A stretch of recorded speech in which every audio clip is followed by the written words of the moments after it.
Praise Lord, hallelujah. खुदा प्रभु यीशु मसीह में सबको शालोम।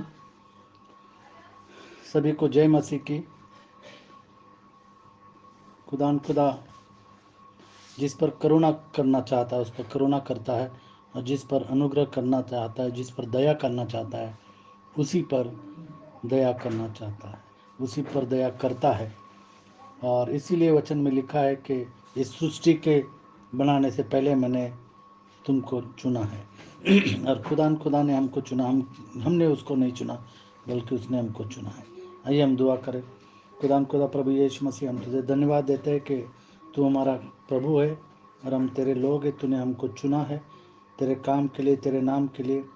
हम तेरे नाम की तारीफ़ करते हैं, तेरे नाम की बड़ाई करते हैं, और तेरे सुसमाचार को हम जगह जगह तक पहुँचाए, ऐसा तू होने दे। हम अपने आप को तेरे हाथ में सौंपते हैं, प्रभु यीशु मसीह के नाम से मांगते हैं, आमीन आमीन। तेरे गम सब खुशी में बदलेगा। खुदा प्रभु यीशु मसीह।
पौलुस के बारे में देखते हैं कि पौलुस आराधनालयों में जा कर के किस तरीके से प्रभु यीशु मसीह की बातें और पुनरुत्थान का सुसमाचार सुनाता था, और किस तरीके से पौलुस को चुना गया, क्योंकि पौलुस को सुसमाचार प्रभु यीशु मसीह ने सुनाया और प्रभु यीशु मसीह ने पौलुस को चुना, क्योंकि पौलुस को किसी प्रेरित ने सुसमाचार नहीं सुनाया, लेकिन प्रभु यीशु मसीह ने कहा कि तू मेरे लिए काम करेगा। हम पढ़ते हैं प्रेरितों के काम 17वां अध्याय और 1 से लेकर के 34 तक।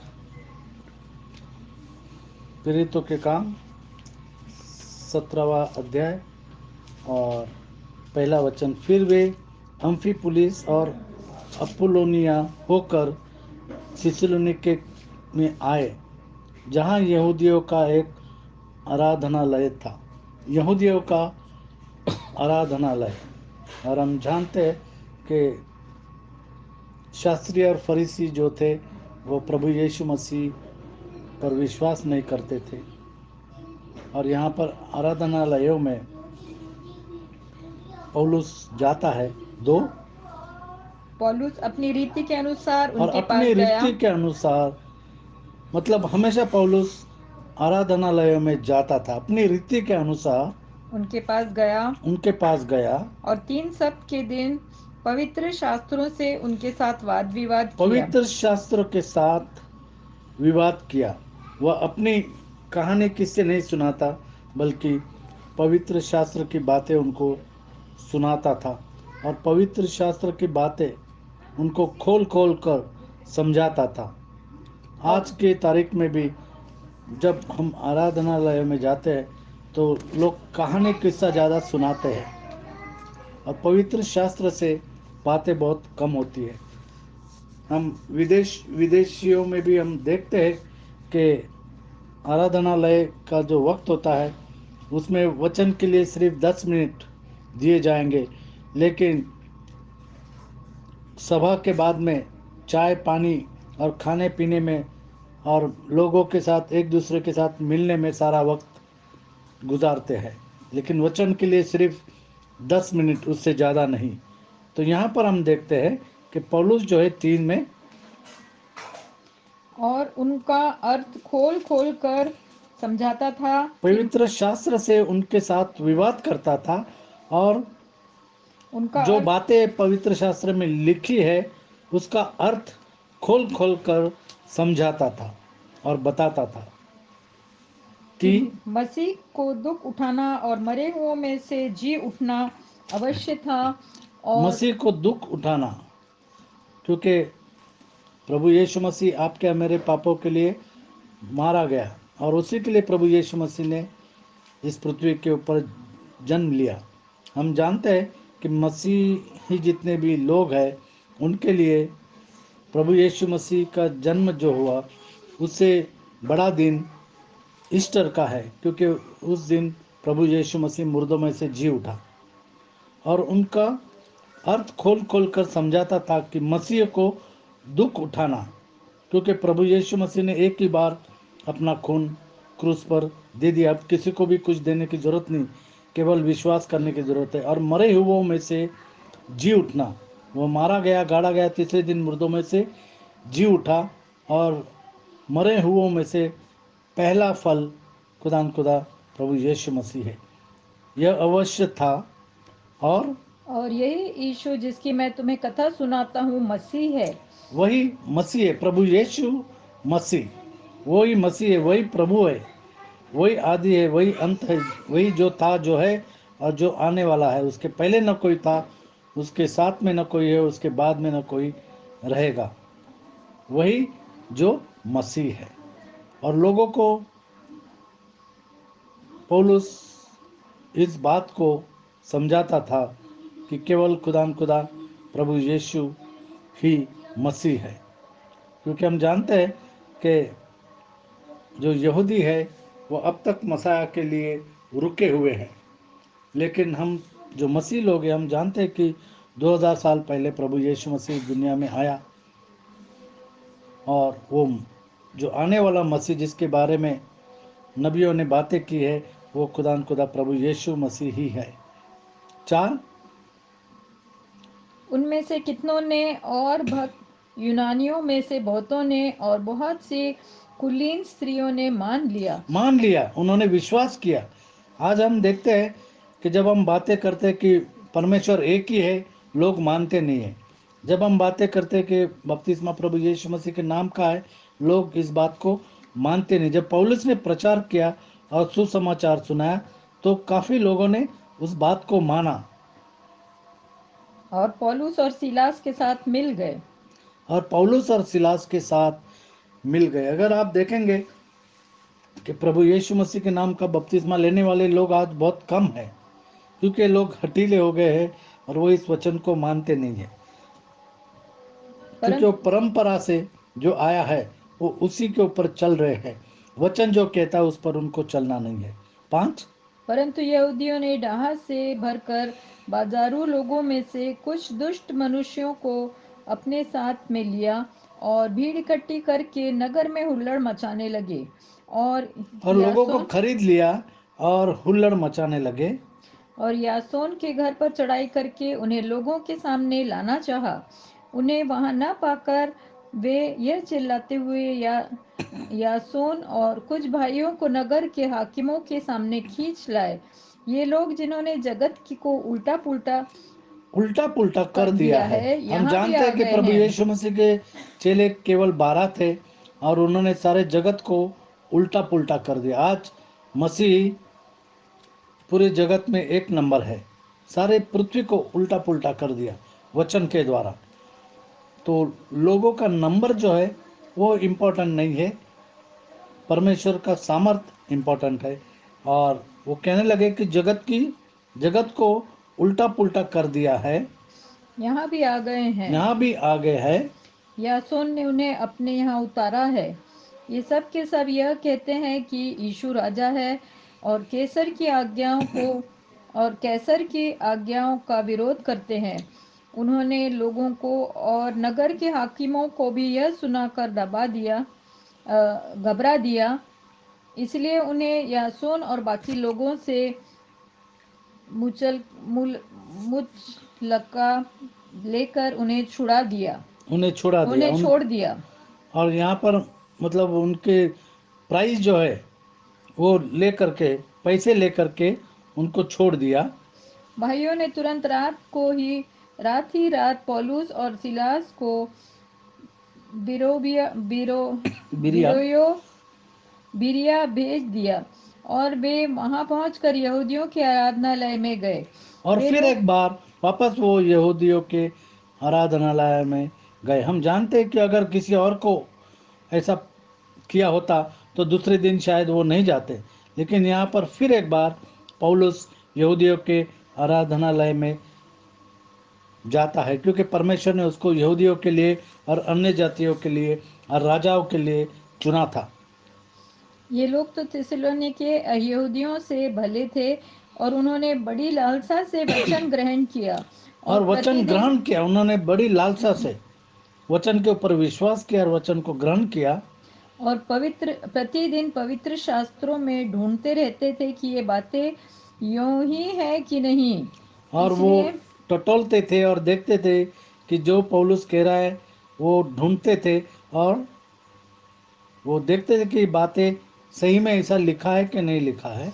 इसलिए उनमें से बहुतों ने और यूनानी कुलीन स्त्रियों में से और पुरुषों में से भी बहुतों ने विश्वास किया। विश्वास किया उन्होंने। पौलुस ने जो प्रचार किया, जो सुसमाचार सुनाया, उस पर विश्वास किया। इस जैसे प्रभु यीशु मसीह ने कहा कि समय पूरा हो गया है, स्वर्ग का राज निकट है, पश्चाताप करो और सुसमाचार पर विश्वास करो। किंतु जब थिस्सलुनीके के यहूदी जान गए कि पौलुस बिरोबा में भी परमेश्वर का वचन सुनाता है और जब वो जान गए कि पौलुस अब बिरिया में गया और वहां पर वचन को सुनाता है, तो तो वहां भी आकर लोगों को उस्काने और हलचल मचाने लगे। तब भाइयों ने तुरंत पौलुस को आज के तारीख में भी लोग इस तरीके का काम करते हैं कि जहाँ जहाँ सुसमाचार सुनाया जाता है और सच्चाई का वचन बोया जाता है, वहाँ पर लोग आकर धांधल करना चाहते हैं और काम को रोक देना चाहते हैं। जैसे एजरा और नेहमिया, जिन्होंने यरूशलेम की दीवार बनाई, वहाँ पर दीवार को बनने से रोकने के लिए काफ़ी लोग आकर प्रयत्न करते थे। उसी तरीके से यहाँ पर सुसमाचार सुनाने में बाधा डालने के लिए लोग आते थे और हलचल मचाते थे। तब भाइयों ने तुरंत पौलुस को विदा किया कि समुद्र के किनारे चला जाए, परंतु सिलास और तीमुथियुस वहीं रह गए। पौलुस को पहुंचाने वाले उसे एथेंस तक ले गए और सिलास और तीमुथियुस के लिए वहां आज्ञा पाकर विदा हुए कि वे उसके पास शीघ्र से शीघ्र आए। जब पौलुस एथेंस में उनकी बाट जोह रहा था तो नगर को मूर्तों से भरा हुआ देखकर और उसका उसने जी जल गया। पूरे नगर को मूर्तों से भरा हुआ देखा। अगर जहाँ पर हम रहते आज, यहाँ पर भी सारे नगर जो है वो मूर्तों से भरा हुआ है। आप अपने घर से अगर बाहर निकलेंगे तो सारी जगह में इसी तरीके से मूर्तियों को देखेंगे। जैसे पौलुस एथेने में उनकी बात जो रहा था, तो नगर को मूर्तों से भरा हुआ देखकर उसका जी जल गया।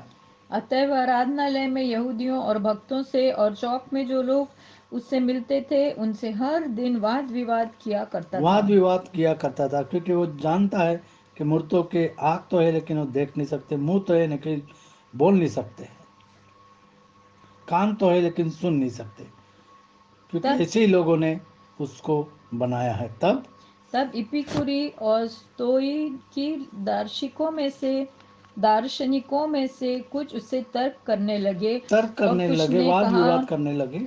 यह बकवादी क्या और यह कहना चाहता है। बकवादी, जो सच्चाई है आज की तारीख में भी, जो सच्चाई का वचन सुनाता है उसको लोग बकवादी करते हैं, कहते हैं।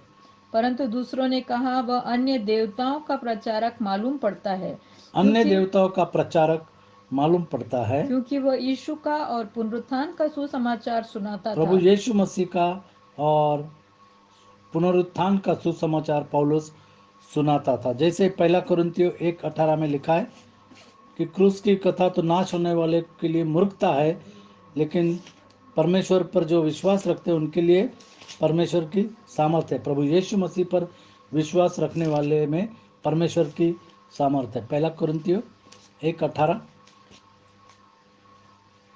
क्योंकि क्रूस की कथा नाश होने वालों के लिए मूर्खता है, परंतु हम उद्धार पाने वालों के लिए परमेश्वर की सामर्थ है। परमेश्वर की सामर्थ है। इसी बात को पौलुस वहाँ पर कहता जा रहा है और लोग समझते हैं कि ये बकवादी पुरुष है, ये क्या बातें कर रहा है। आज के तारीख में भी अगर हम प्रभु यीशु मसीह के बपतिस्मा के बारे में बात करेंगे तो लोग कहते हैं कि ये क्या नई बात तुमने लाई है। ये नई बात नहीं है, हजारों साल पहले लिखी हुई बात है और उस पर अमल किया हुआ है प्रभु यीशु मसीह के चेलों ने। तो यहाँ पर हम देखते हैं कि लोग कहते कि यह अन्य देवताओं का प्रचारक मालूम पड़ता है, क्योंकि वह प्रभु यीशु मसीह का और पुनरुत्थान का सुसमाचार सुना रहा था।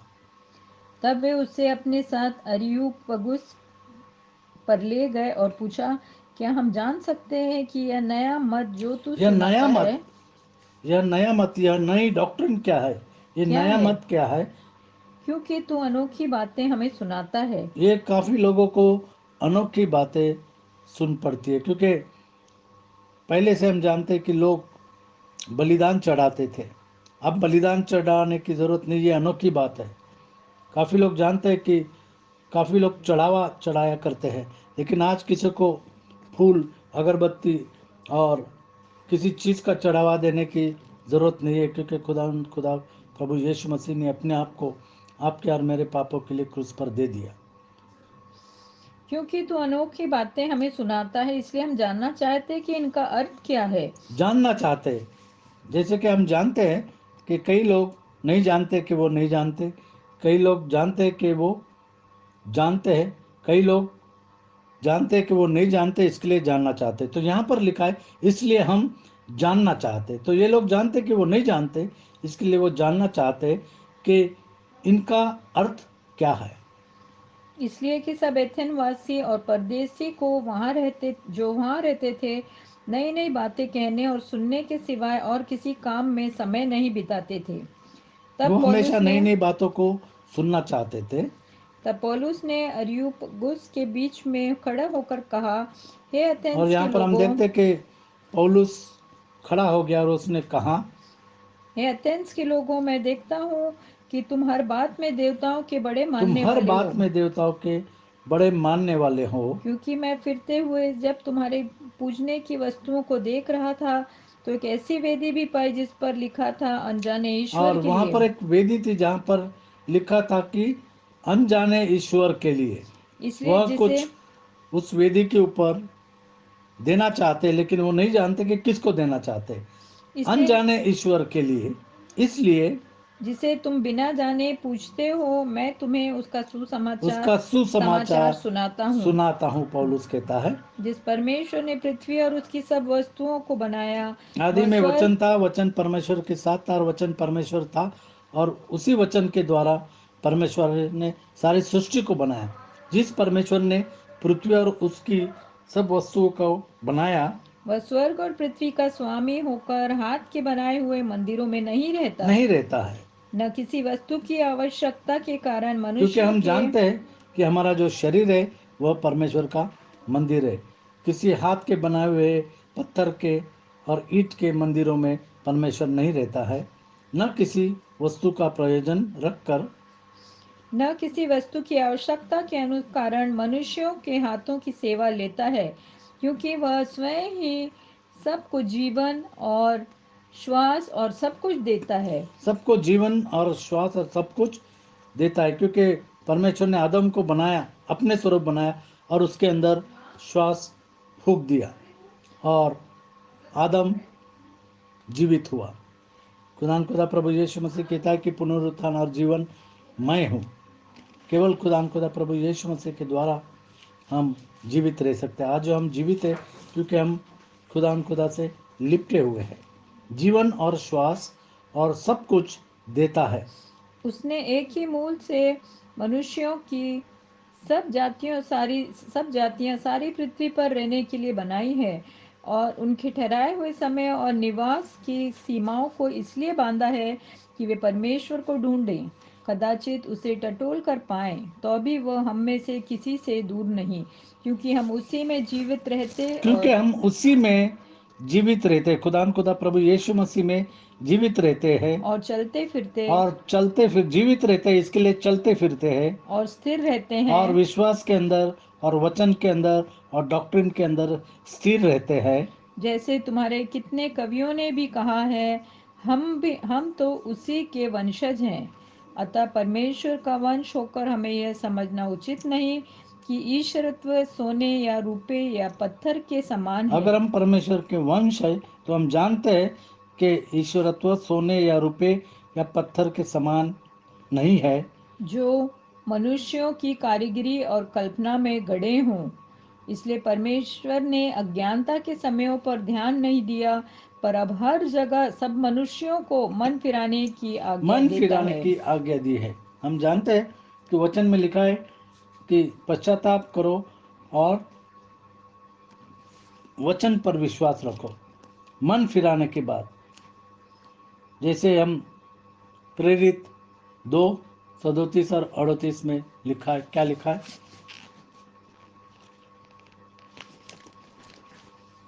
मन फिराओ और प्रभु यीशु मसीह के नाम का बपतिस्मा ले लो। इसलिए परमेश्वर अज्ञानता के समयों से आनाकानी करके अब हर जगह सब मनुष्यों को मन फिराने की आज्ञा देता है और अवसर भी देता है। मन फिराने का अवसर भी देता है। तब सुनने वालों के हृदय छिद गए और वे पतरस और शेष प्रेरितों से पूछने लगे, हे भाइयों, हम क्या करें? पतरस ने उनसे कहा, मन फिराओ और तुम में मन से फिराओ हरेक और तुम में से हर एक अपने अपने पापों की क्षमा के लिए अपने अपने पापों की क्षमा के लिए यीशु मसीह के नाम से बपतिस्मा ले, प्रभु यीशु मसीह के नाम से बपतिस्मा ले, तो तुम पवित्र आत्मा का दान तो पाओगे। तुम पवित्र आत्मा का दान पाओगे। जैसे प्रभु यीशु मसीह ने कहा, अगर तुम स्वर्ग में जाना चाहते हो तो पानी का बपतिस्मा और पवित्र आत्मा का बपतिस्मा जरूरी है, क्योंकि परमेश्वर ने अज्ञानता के समयों पर ध्यान नहीं दिया, पर अब हर जगह सब मनुष्यों को मन फिराने की आज्ञा देता है, क्योंकि उसने एक दिन ठहराया है जिसमें वह उस मनुष्य के द्वारा धर्म से जगत का न्याय करेगा, जिसे उसने ठहराया है, और उसे मरे हुओं में से जिलाकर यह बात सब पर प्रमाणित कर दी है। और जिन्होंने वचन को सुना उनके लिए आज ही वह उद्धार का दिन है, आज ही वह मन फिराने का समय है। जैसे लिखा है वचन में कि आज ही वो उद्धार का दिन है। जिन्होंने पहले बार इस वचन को सुना है, आज ही उनके लिए उद्धार का दिन है, और वो उद्धार करता खुदान खुदा प्रभु यीशु मसीह है। 32। मरे हुओं के पुनरुत्थान की बात सुनकर कुछ तो ठट्ठा करने लगे और कुछ कुछ तो ने कहा, मजाक करने लगे, ठट्ठा करने लगे, और कितनों ने कहा यह बात हम तुझसे फिर फिर कभी कभी सुनेंगे। सुनेंगे। और वो समय शायद उनके जीवन में नहीं आया होगा फिर कभी, क्योंकि आज ही वो उद्धार का दिन है। प्रभु यीशु मसीह ने कहा कि आज तेरे घर में उद्धार आया है, जकायस को, कि आज तेरे घर में उद्धार आया है। प्रभु यीशु मसीह उद्धारक है। इस पर पौलुस उनके बीच में से निकल गया, परंतु कुछ मनुष्य उसके साथ मिल गए और विश्वास किया, परंतु कुछ मनुष्य उसके साथ मिल गए, उन्होंने वचन पर विश्वास रखा, जिनमें दियुनुसियुस और अरियुपगुस का सदस्य था, और दमरिस नाम एक स्त्री थी, और उनके साथ और भी लोग थे। जिन्होंने इस सुसमाचार पर विश्वास रखा। और जैसे चेलों ने, जिन्होंने विश्वास रखा, उनको प्रभु यीशु मसीह के नाम से बपतिस्मा दिया। आज लोगों को ज़रूरत है कि वो इस वचन को समझे, जैसे पौलुस समझाता था और विश्वास के अंदर स्थिर बनाता था। आज हमको प्रभु यीशु मसीह में चलना है, प्रभु यीशु मसीह में विश्वास के अंदर स्थिर होना है, तभी हम उद्धार पाएंगे। लोग क्या कहते हैं या डिनोमिनेशन क्या कहती है उसके ऊपर नहीं, बल्कि परमेश्वर के वचन के ऊपर चलने की ज़रूरत है। रीना से कहूँगा कि जो हालेलुया, धन्यवाद धन्यवाद प्यारे प्रभु जी, फिर से तेरे सन्मुख आते धन्यवाद देते सारी आशीषों के लिए।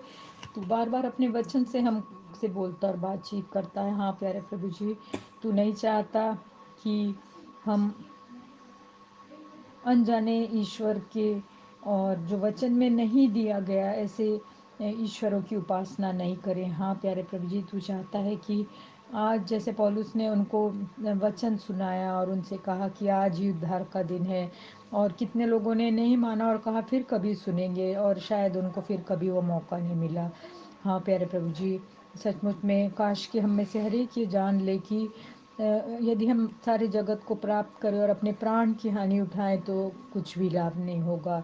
हाँ प्यारे प्रभु जी, सिर्फ एक अनंत आग और नरक में जलाया जाना होगा। हाँ प्यारे प्रभु जी, होने दे कि हम मन फिराए, पश्चाताप करें, यीशु मसीह के नाम से बपतिस्मा लें और आत्मा और सच्चाई से तेरे हर एक वचन को मानने वाले हो सके।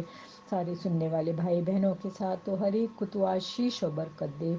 और हाँ प्यारे प्रभु जी, हमें तू अपने आने के लिए तैयार कर, ताकि जब कभी भी तू आए हम तेरे साथ बादलों पर उठा लिए जाए। हमको पाक और पवित्र कर, अपने पाक खून से धो, शुद्ध कर, और हमको तू आशीष और बरकत दे और बहुतों के लिए आशीष का कारण बना।